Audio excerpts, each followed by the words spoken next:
नमस्कार, मैं विपुल सिंह आपका हमारे YouTube channel BHU study capital पर एक बार फिर से हार्दिक स्वागत करता हूं। दोस्तों, जैसा कि आप सभी को विदित है कि बीएचयू स्टडी कैपिटल पर आपके लिए बीए एंट्रेंस की तैयारी कराई जा रही है, जिस कोर्स का नाम है फास्ट ट्रैक कोर्स।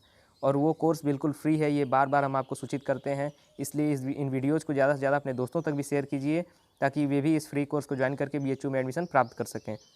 इसके लिए आपको 2 काम करना होगा। कमेंट बॉक्स में अपना रिप्लाई देना होगा और एक गूगल फॉर्म जो डिस्क्रिप्शन बॉक्स में आपको मिलेगा उसे भर के भेजना होगा हमें।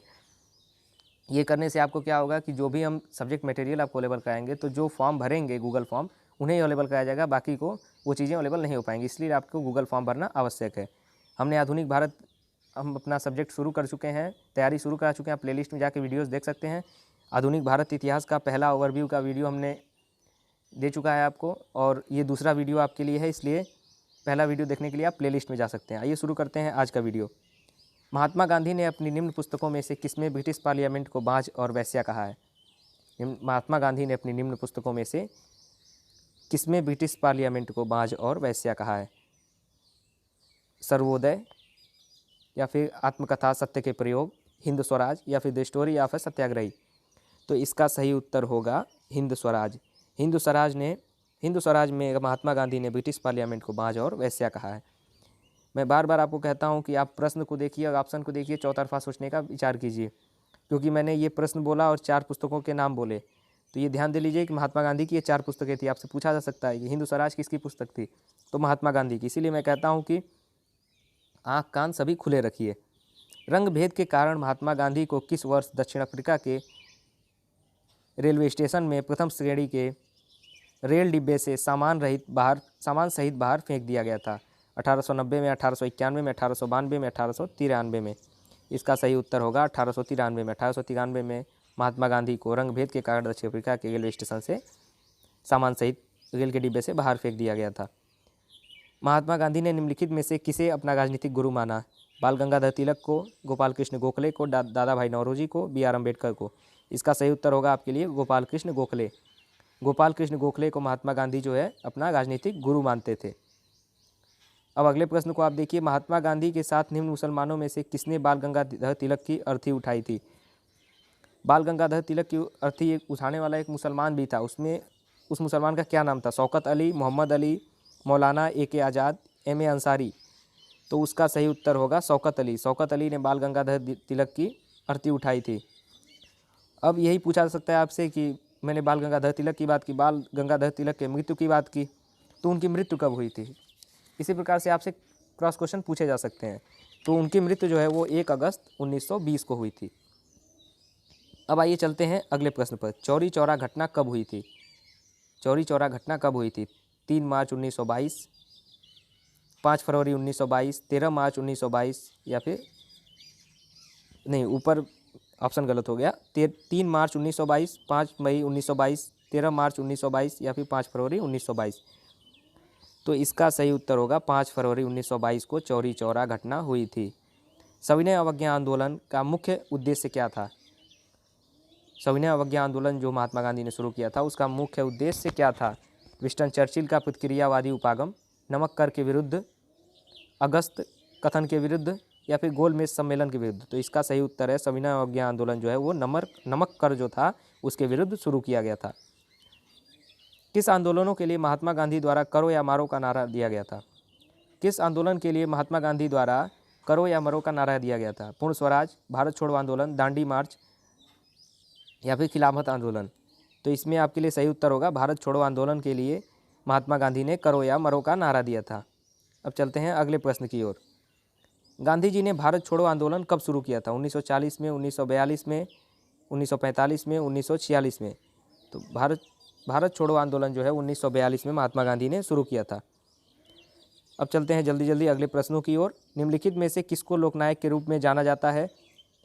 C.F. एंड्रयूज़ को, जयप्रकाश नारायण को, चित्तरंजन दास को, या फिर आशुतोष मुखर्जी को? तो इसमें सही उत्तर होगा जयप्रकाश नारायण को लोकनायक के रूप में जाना जाता है। अब चलते हैं अगले प्रश्न पर। रास बिहारी बोस द्वारा संगठित भारतीय स्वतंत्रता लीग किस संगठन का एक अग्रदूत था? भारतीय राष्ट्रीय कांग्रेस, भारतीय राष्ट्रीय फौज, भारतीय कम्युनिस्ट पार्टी, या मुस्लिम लीग? तो इसका सही उत्तर होगा आपके लिए भारतीय राष्ट्रीय फौज। रास बिहारी बोस द्वारा संगठित भारतीय स्वतंत्रता लीग जो था वो भारतीय राष्ट्रीय फौज का एक अग्रदूत था। नेतृत्व का कौन सा सिद्धांत संपूर्ण और वैज्ञानिक माना जाता है? स्थिति का सिद्धांत, बहुकारक का सिद्धांत, व्यक्तिगत गुणों का सिद्धांत या आनुवांशिक सिद्धांत? नेतृत्व का कौन सा सिद्धांत संपूर्ण व वैज्ञानिक माना जाता है? तो नेतृत्व का जो सिद्धांत संपूर्ण और वैज्ञानिक माना जाता है वो है बहुकारक का सिद्धांत। इस सिद्धांत को मैं आपसे पूछ सकता हूँ कि किसने इसका प्रतिपादन किया था? तो जेम्स मैकग्रेगर ने किया था। जेम्स मैकग्रेगर ने बहुकारक के सिद्धांत का शुरुआत किया था, या फिर यूँ कह लें प्रतिपादन किया था। अब कहते हैं कि इंकलाब जिंदाबाद का नारा किसने दिया था? चंद्रशेखर आज़ाद, महात्मा गांधी, हजरत मोहानी, लोकमान्य तिलक? मैंने ये प्रश्न पूछा और ऑप्शन दिया, आपको इसमें कन्फ्यूजन हो गया होगा कि मैंने वो ऑप्शन नहीं दिया जो आप चाहते थे। इंकलाब जिंदाबाद का नारा किसने दिया था? चंद्रशेखर आज़ाद, महात्मा गांधी, हजरत मोहानी, लोकमान्य तिलक? तो इसका सही उत्तर होगा हजरत मोहानी ने इंकलाब नारा का सबसे पहले इंकलाब नारा दिया था। अब मैं बताता हूँ आपके मन में जो प्रश्न उठ रहा है उसके विषय में। इसका जो ये जो नारा है उसे सबसे पहले तो हजरत मोहानी ने दिया था, लेकिन इसका प्रथम बार प्रयोग जो है वो भगत सिंह ने, जब केंद्रीय असेंबली में उन्होंने बम फेंका था। आप लोगों को पता होगा ये फैक्ट कि जब उन्होंने केंद्रीय असेंबली में बम फेंका था तब सबसे पहले भगत सिंह ने इसका प्रयोग किया था। तो इसमें अगर भगत सिंह भी अगर अलग से ऑप्शन देता है हजरत मोहानी के स्थान पर तो उसमें तब उस प्रेफरेंस में भगत सिंह का ऑप्शन सही होता। प्रथम विश्व युद्ध कब प्रारंभ हुआ था? प्रथम विश्व युद्ध कब प्रारंभ हुआ था? 28 जुलाई 1914, 16 दिसंबर 1915, 11 नवंबर 1918, 22 अप्रैल 1919? इसका सही उत्तर होगा 28 जुलाई 1914 को प्रथम विश्व युद्ध प्रारंभ हुआ था। अब चलते हैं 39वें प्रश्न की ओर। प्रथम विश्व युद्ध कब समाप्त हुआ? 28 जुलाई 1914, 16 दिसंबर 1915, 11 नवंबर 1918, 22 अप्रैल 1919? इसका सही उत्तर होगा 11 नवंबर 1918 को प्रथम विश्व युद्ध समाप्त हुआ था। भारतीय सशस्त्र सेनाओं द्वारा पाकिस्तान से हाजी पीर की लड़ाई किस वर्ष में लड़ी गई? 1965 में, 1971 में, 1947 में, 1962 में? एक बार फिर ध्यान से सुनिए कि भारतीय सशस्त्र सेनाओं द्वारा पाकिस्तान से हाजी पीर की लड़ाई किस वर्ष लड़ी गई थी? 1965, 1971, 1947, 1962? तो इसका सही उत्तर होगा आपके लिए 1965। 1965 में सबसे पहले हाजी पीर की लड़ाई लड़ी गई थी। भारत ने चूँकि इस लड़ाई को जीत लिया था, फिर भी 10 जनवरी 1966 को आप लोगों को पता होगा ताशकंद समझौता हुआ, ताशकंद की घोषणा हुई और उसके बाद भारत ने इसे वापस दे दिया, जो आज पीओके के रूप में हम जानते हैं। जिस पीओके के रूप में जिसे हम जानते हैं वही लड़ाई का ये परिणाम था। प्रसिद्ध गीत सारे जहाँ से अच्छा हिंदुस्तान हमारा किसकी रचना है? साहिर लुधियानवी, सैयद अहमद खां, सर मोहम्मद इकबाल या बहादुर शाह जफर? तो इसका सही उत्तर होगा सर मोहम्मद इकबाल। सर मोहम्मद इकबाल ने रचना की थी सारे जहाँ से अच्छा हिंदुस्तान हमारा। अब चलते हैं अगले प्रश्न की ओर। निम्नलिखित में से किसने बंगाल के विभाजन जो कि 1905 में हुआ था के विरोध में आंदोलन का नेतृत्व किया था? सुरेंद्रनाथ बनर्जी, CR दास, आशुतोष मुखर्जी, रविन्द्रनाथ टैगोर? तो इसका सही उत्तर होगा सुरेंद्रनाथ बनर्जी ने बंगाल विभाजन का विरोध किया था, सबसे पहले उसका नेतृत्व किया था। किस वर्ष भारत की राजधानी कलकत्ता से दिल्ली हुई? या फिर यूँ कहें कि किस वर्ष भारत की राजधानी कलकत्ता से दिल्ली हुई, इसकी घोषणा हुई? 1905, 1909, 1910, 1911? तो इसका सही उत्तर होगा 1911 में भारत की राजधानी को कलकत्ता से दिल्ली करने का घोषणा किया गया। निम्नलिखित में से कौन सी किताब सरोजिनी नायडू द्वारा नहीं लिखित है? The broken wing, the golden threshold, the golden bird या फिर द बर्ड ऑफ टाइम? इन पुस्तकों में से कौन सी पुस्तक सरोजिनी नायडू ने नहीं लिखी है? तो इसका सही उत्तर होगा द गोल्डन बर्ड। बाकी 3 पुस्तकें जो मैंने आपको बताया A, B और D वो सरोजिनी नायडू द्वारा लिखित है। द गोल्डन बर्ड मैं पूछ दूँ आपसे किसने लिखा है? तो ब्रदर्स ए ग्रिम ने लिखा है। ब्रदर्स ए ग्रिम ने लिखा है द गोल्डन बर्ड। इससे आपके 4-5 क्वेश्चन तैयार हो गए। अगर आपसे पूछ देता है ब्रोकन विंग किसकी किताब है? तो ये सरोजिनी नायडू। गोल्डन थ्रेशोल्ड किसकी है? तो भी Sarojini Naidu. The bird of time किसकी है? वो भी सरोजिनी नायडू। इस प्रकार से एक प्रश्न में कई प्रश्न तैयार होते हैं आपके लिए। एन एरिया ऑफ डार्कनेस किसने लिखा है? एन एरिया ऑफ डार्कनेस किसने लिखा है? गरिमा संजय ने, VS नायपाल ने, मीरा कुमार ने या इनमें से कोई नहीं? इसका सही उत्तर होगा द एरिया ऑफ डार्कनेस लिखा है VS नायपाल ने। सन 1964 में ये पुस्तक उनके द्वारा लिखी गई थी। सरोजिनी नायडू ने किस वर्ष कांग्रेस के अधिवेशन की अध्यक्षता की? 1924, 1925, 1926, 1927? इसका सही उत्तर होगा 1925, जो कि कानपुर में आयोजित हुआ था। भारतीय राष्ट्रीय कांग्रेस का अधिवेशन, उसकी अध्यक्षता की थी सरोजिनी नायडू ने 1925 में।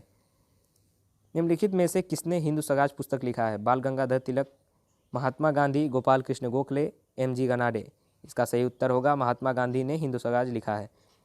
एक प्रश्न मैंने आपको पहले भी बताया था ऐसा। भारत कला भवन कहाँ स्थित है? लखनऊ, इलाहाबाद, बनारस या आगरा। तो इसका सही उत्तर होगा बनारस, जो आपका काशी हिंदू विश्वविद्यालय है वहीं पर स्थित है, उसी में स्थित है भारत कला भवन। आर्य समाज की स्थापना कब हुई थी? 1875, 1775, 1975, 1880। इसका सही उत्तर है 1875 में आर्य समाज की स्थापना की गई थी। आर्य समाज की स्थापना कहाँ हुई थी? ये भी एक प्रश्न आपके लिए बनता है। तो आर्य समाज की स्थापना कहाँ हुई थी? बनारस, इलाहाबाद, लखनऊ या बम्बई, जो कि वर्तमान मुंबई है। तो इसका सही उत्तर होगा वर्तमान मुंबई। तो ये तो रहा आधुनिक भारत इतिहास से रिलेटेड दूसरा जो ओवरव्यू देने का हमारा एक वीडियो था। वो चैनल को सब्सक्राइब कर लीजिए, बेल आइकन प्रेस कर लीजिए और इन वीडियोज़ को ज़्यादा से ज़्यादा शेयर कीजिए। बार बार मैं कहता हूँ कि आँख कान दोनों खुले रख के आप वीडियो को देखिए, ताकि आप चौतरफा सोच सकें, और इन वीडियोज़ को अपने दोस्तों के साथ शेयर कीजिए। बस इसी के साथ मैं इस वीडियो को समाप्त करता हूँ। अगला वीडियो आपके लिए लेकर के जल्द ही आने वाले हैं हम लोग, इसलिए चैनल को सब्सक्राइब करके बेल आइकन प्रेस कर लीजिए और लगातार रोज़ रेगुलर हमारे चैनल के साथ अपडेट रहने का प्रयास कीजिए। बहुत बहुत धन्यवाद।